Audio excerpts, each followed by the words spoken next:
नमस्कार, इस खास बुलेटिन में आपका स्वागत है। मैं हूं रुचि शर्मा। एक रिपोर्ट के बाद कि बैंक ऑफ जापान अपनी यील्ड कर्व कंट्रोल पॉलिसी में बदलाव पर विचार कर रहा है, एशिया में शुक्रवार की सुबह लीडिंग वर्चुअल डिजिटल एसेट में गिरावट आई है। बिटकॉइन शुरुआती घंटों में नीचे चला गया, लेकिन कुछ हद तक अपनी खोई स्थिति वापस पा ली।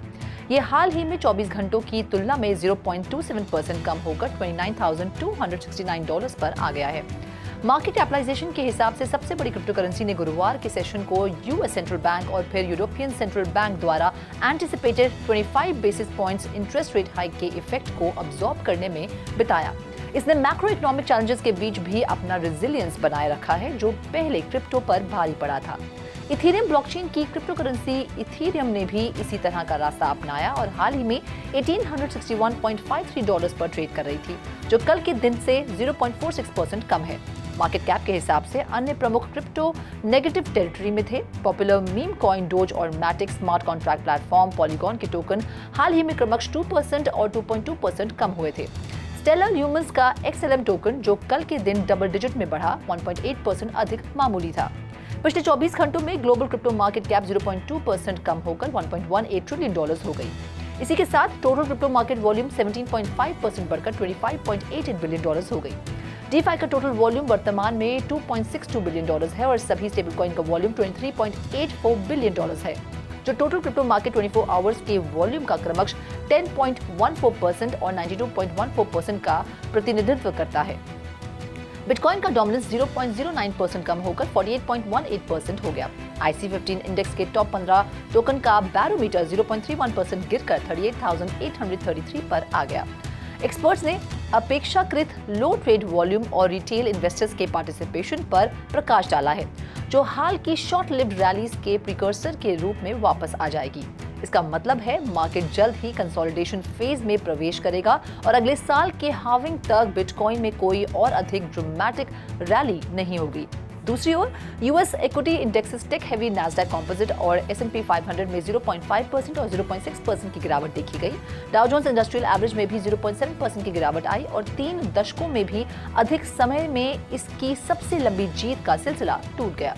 4 सबसे पावरफुल आर्टिफिशियल इंटेलिजेंस कंपनी ने सबसे एडवांस मॉडल के सेफ डेवलपमेंट की देखरेख के लिए एक इंडस्ट्री बॉडी के फॉर्मेशन की घोषणा की है। फ्रंटियर मॉडल फोरम की स्थापना ChatGPT, एंथ्रोपिक, माइक्रोसॉफ्ट के डेवलपर OpenAI और यूनाइटेड किंगडम में डीप माइंड के ओनर गूगल द्वारा की गई थी। ग्रुप ने कहा कि वह फ्रंटियर AI मॉडल के सेफ और रिस्पॉन्सिबल डेवलपमेंट पर ध्यान केंद्रित करेगा। AI टेक्नोलॉजी का जिक्र करते हुए, जो करंटली अवेलेबल एग्जाम्पल से अधिक एडवांस्ड है। फ्रंटियर मॉडल फोरम का लक्ष्य AI सेफ्टी रिसर्च को बढ़ावा देना, मॉडल के मूल्यांकन के लिए स्टैंडर्ड डेवलप करना, रिस्पॉन्सिबल डिप्लॉयमेंट को प्रोत्साहित करना, ट्रस्ट और सेफ्टी रिस्क पर चर्चा करना और AI के लिए पॉजिटिव यूजर्स डेवलप करना है। फ्रंटियर मॉडल्स डेवलप करने वाले ऑर्गेनाइजेशंस के लिए मेंबरशिप खुली है, जो large scale machine learning models हैं, जो करंट कैपेबिलिटी से अधिक हैं। ग्रुप के मेंबर्स जो बाइडेन के साथ व्हाइट हाउस मीटिंग का हिस्सा हैं, जिसमें नए AI सेफगार्ड्स शामिल हैं, जिसमें मिसलीडिंग मटेरियल का पता लगाने के लिए वाटर मार्किंग कंटेंट और इंडिपेंडेंट एक्सपर्ट्स को AI मॉडल का परीक्षण करने की अनुमति देना शामिल है। सर्विसनाउ और एसेंशियल ने AI लाइट हाउस लॉन्च किया है, जो अपनी तरह का पहला प्रोग्राम है जो एंटरप्राइज जनरेटिव AI कैपेबिलिटीज के डेवलपमेंट और अडॉप्शन में तेजी लाने के लिए डिजाइन किया गया है। AI lighthouse ServiceNow, Nvidia और एसेंशियल के बीच एग्जिस्टिंग स्ट्रेटेजिक पार्टनरशिप के आधार पर नए जनरेटिव AI यूज केसेस के डिजाइन, डेवलपमेंट और इम्प्लीमेंटेशन में इंडस्ट्रीज में पायनियर कस्टमर्स की सहायता करेगा। AI lighthouse services now enterprise automation platform और engine Nvidia AI supercomputing और सॉफ्टवेयर और एसेंशियल कंसल्टिंग और डिप्लॉयमेंट सर्विसेज को एकजुट करता है। कॉम्प्रिहेंसिव ऑफरिंग कस्टमर्स को अपने बिजनेसेस को आगे बढ़ाने के लिए custom generative AI large language models और एप्लीकेशन को तैयार करने में डिजाइन पैटर्न्स के रूप में कोलैबोरेट करने देगी। Amazon एक health care focus generative AI service launch करेगा, जिसका उद्देश्य डॉक्टर्स द्वारा क्लिनिकल डॉक्यूमेंटेशन पर खर्च किए जाने वाले समय को कम करना है। AWS health scribe artificial intelligence का उपयोग करके पेशेंट प्रोवाइडर कॉन्वर्सेशंस को ट्रांसक्राइब और समराइज करता है। Amazon ने कहा कि वे डेटा ट्रेनिंग के लिए AWS हेल्थ स्क्राइब इनपुट या आउटपुट का उपयोग नहीं करेंगे। मेडिकल ट्रांसक्रिप्शन फील्ड में कई AI प्लेयर्स हैं, जिनमें माइक्रोसॉफ्ट ओन्ड नुआंस भी शामिल है। AWS HealthScribe एक HIPAA कंप्लायंट सर्विस है जो डॉक्टर पेशेंट कॉन्वर्सेशन को एनालाइज और ट्रांसक्राइब करती है। ये एक डिजिटल स्टेनोग्राफर के रूप में कार्य करता है जो डॉक्टर और पेशेंट के बीच की बातचीत को रिकॉर्ड करता है और की पॉइंट्स की ब्रीफ समरी प्रदान करता है। Amazon के अनुसार इसका उद्देश्य पेशेंट की प्राइवेसी की रक्षा करना है। London based custodial cryptocurrency investment app Solvo ने क्यूबिट में बदलाव की घोषणा की है, जो एक नई पहल है जिसका उद्देश्य वेब3 को गेमर्स के लिए अधिक सुलभ बनाना है। क्यूबिट वॉलेट एक स्मार्ट कॉन्ट्रैक्ट वॉलेट है जिसे गेमर्स के लिए वेब3 गेम खेलने, अपनी डिजिटल एसेट की सेल्फ कस्टडी रखने और इन गेम परचेजेस करने के लिए डिजाइन किया गया है। कंपनी के फाउंडर्स के अनुसार क्यूबिट वॉलेट नए गेमर्स और गेम स्टूडियो को वेब3 में लाने में मिसिंग पीस है। वॉलेट में गेमिंग और सिक्योरिटी फीचर्स जैसे ऑनबोर्डिंग प्रोसेस, एक इंट्यूटिव यूजर इंटरफेस और फोन या ईमेल के माध्यम से साइन अप करने और आपके अकाउंट को रिकवर करने की क्षमता शामिल है।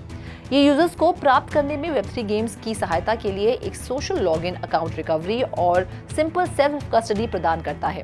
यूजर्स इस पेज से इनवाइट का अनुरोध कर सकते हैं। कंपनी के फाउंडर्स एलन और शैलेंद्र सासन, दोनों रेवोल्यूट के फॉर्मर एग्जीक्यूटिव्स, ने user friendly trustworthy investment platform की कमी को दूर करने के लिए सॉल्वो की स्थापना की। हैश ने डी लैब्स गेम्स के नेतृत्व में $4.7 मिलियन के सीड राउंड का नेतृत्व किया है। फंड का उपयोग वेब3 गेमिंग स्टूडियो द्वारा अपने मजेदार और फ्री टू प्ले गेम के विकास में तेजी लाने के लिए किया जाएगा, जिसे वेब2 गेमर्स NFT, वॉलेट या क्रिप्टो के किसी भी नॉलेज के बिना खेल सकते हैं। पॉलीगॉन, प्लानेटेरियम, स्पार्टन और मेरिट सर्कल ने भी फंड रेजिंग में भाग लिया। डी लैब्स ने rumble racing stars summer camp event की भी घोषणा की, जो 31 जुलाई से 7 अगस्त तक होगा और इसमें अन्य चीजों के अलावा टूर्नामेंट्स, बग्स, स्कैवेंजर हंट्स और कैंप फायर्स शामिल होंगे। कंपनी के अनुसार इसने एक आसान ऑनबोर्डिंग प्रोसेस बनाया है जो प्लेयर्स को वेब3 गेमिंग एक्सपीरियंसेस में मार्गदर्शन करती है, जिससे नॉन क्रिप्टो नेटिव्स आसानी से ब्लॉकचेन गेम का आनंद ले सकते हैं। गुड गेमिंग 2008 से एक इनोवेटिव ब्रांड ने असिस्ट वायरलेस और in touch wireless customer basis को cutting edge mobile gaming experiences प्रदान करने के लिए वाया वन सर्विस के साथ एक स्ट्रेटेजिक पार्टनरशिप की घोषणा की है। पार्टनरशिप एप्पल ऐप स्टोर और गूगल प्ले स्टोर के माध्यम से अवेलेबल होगी। गुड गेमिंग का लक्ष्य वेब3 टेक्नोलॉजी के साथ आकर्षक मोबाइल गेमिंग एक्सपीरियंसेस को मिलाकर गेमिंग लैंडस्केप को रीडिफाइन करना है, जिससे गेमर्स के लिए एंटरटेनमेंट अपॉर्चुनिटीज का एक नया एरा शुरू हो सके। फ्लैगशिप मोबाइल गेम एक मल्टी ईयर रिलीज शेड्यूल में लॉन्च होगा, जो प्लेयर्स को ब्लॉकचेन टेक्नोलॉजी द्वारा संचालित ऑप्शनल वेब3 गेमिंग कंपोनेंट का पता लगाने का मौका देगा। गेम में कनेक्टेड इंटेलेक्चुअल प्रॉपर्टी कंपोनेंट्स भी शामिल होंगे, जैसे कि micro buddies, super craft, brothers brawl and अन्य माइनक्राफ्ट एक्सपीरियंसेस से स्पेशल इवेंट एलिमेंट्स। दुनिया के सबसे बड़े क्रिप्टो करेंसी एक्सचेंज बाइनेंस के लिए ये साल बेहद रोमांचक रहा है, जैसा कि यूएस रेगुलेटर्स फेडरल लॉ के कथित उल्लंघन के लिए इसकी जांच कर रहे हैं। ऐसा प्रतीत होता है कि प्लेटफॉर्म तेजी से मार्केट शेयर खो रहा है। ब्लॉकचेन एनालिस्ट फर्म काइको के अनुसार बाइनेंस का स्पॉट मार्केट शेयर इस साल की शुरुआत में 64% से गिरकर 50% हो गया है। ये पिछले 7 महीनों में 22% की गिरावट दर्शाता है। सीजी के नेतृत्व वाले एक्सचेंज के अलावा काइको के डेटा से पता चलता है कि कॉइनबेस को भी इसी तरह का नुकसान हुआ। उसी समय अवधि के दौरान 8% से गिरकर 5.5% हो गया। बाइनेंस और कॉइनबेस का मार्केट शेयर घट रहा है, जिससे OKX, हॉबी और बाइबिट जैसे ऑफशोर एक्सचेंजेस से प्रतिस्पर्धा बढ़ रही है।